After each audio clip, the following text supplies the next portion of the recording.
Hi, I'm Jennifer Fletcher. I'm faculty in the Division of Humanities and Communication here at Cal State Monterey Bay. And I'm also the coordinator of the English Subject Matter Preparation Program. So that means that I advise students who are interested in careers as high school or middle school English teachers. I came to CSUMB in 2006. Prior to that, I worked for over a decade in K-12 education, and I'm also part of the advisory committee overseeing the statewide implementation of the CSU Expository Reading and Writing course. So those are some of my roles at the university, and my own scholarly background is in British literature, in particular in Victorian literature. So I'm very pleased to be leading this online course in British literature. It's going to be a full survey. And we'll start by talking a little bit about what you can expect in terms of course content. So this is really an introduction to course methods, course goals. We'll talk a little bit about the policies as well. And you'll be able to find this information in your syllabus for HCOM 427 as well. So if you're looking at that syllabus, let's take a look at the course description first. So this is HCOM 427. It's a survey of British literature, and it examines representative works by British writers from different historical periods.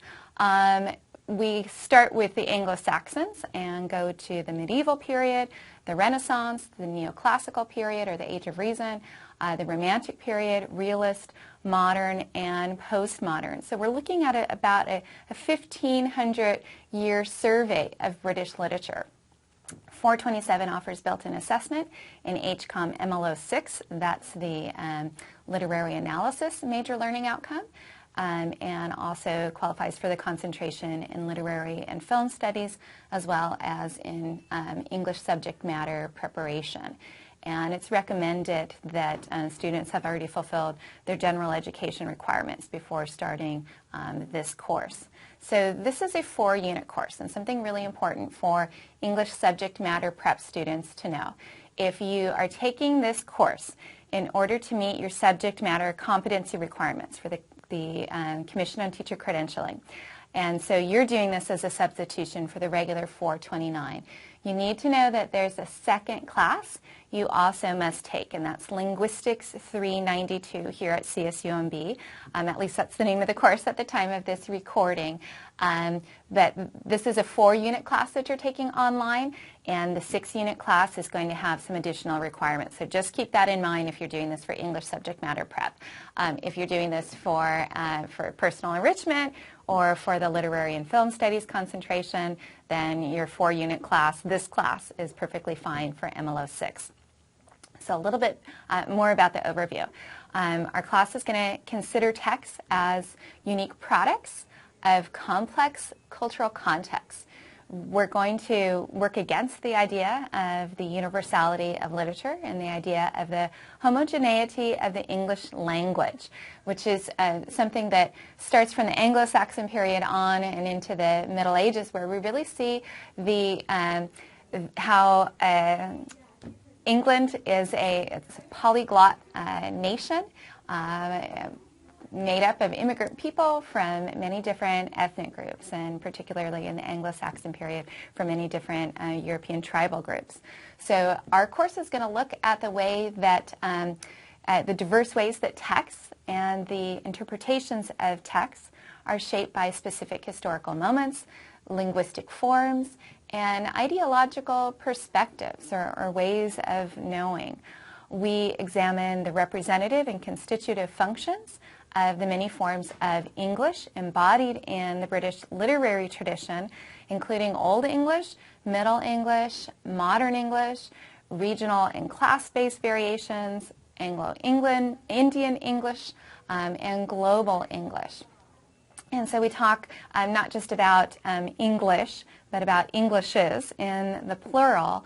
And we look at some of the changes in the English language over the centuries. And, if you've ever read Shakespeare and thought, wow, this old English is really challenging, Shakespeare, according to language scholars, Shakespeare writes in modern English. So from the Renaissance on, we're dealing with an English that is recognizable to readers and writers in the 21st century. So we'll go back before that time and look at characteristics of Middle English with Geoffrey Chaucer's The Canterbury Tales, and also the Old Anglo-Saxon English with the epic poem Beowulf. So we're also going to look at some influences of Greek mythology on British literature. We have George Bernard Shaw's play Pygmalion, which is great fun. If you've seen the movie My Fair Lady with Audrey Hepburn, you already know the story of Pygmalion.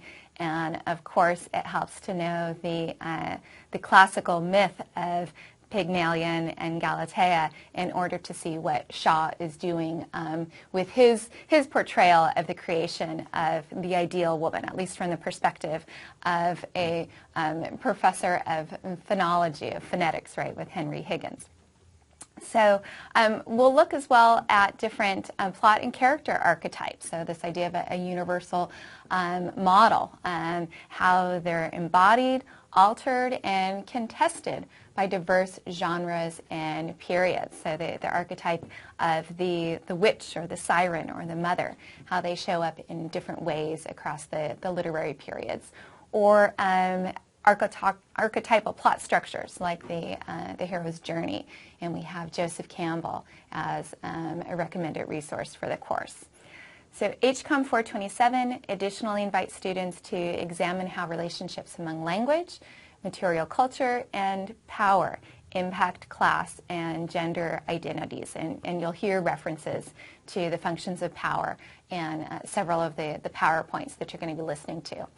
So it's an online class. How do you actively participate in a fully online class? I just mentioned one of the ways. So most of the PowerPoints do have audio.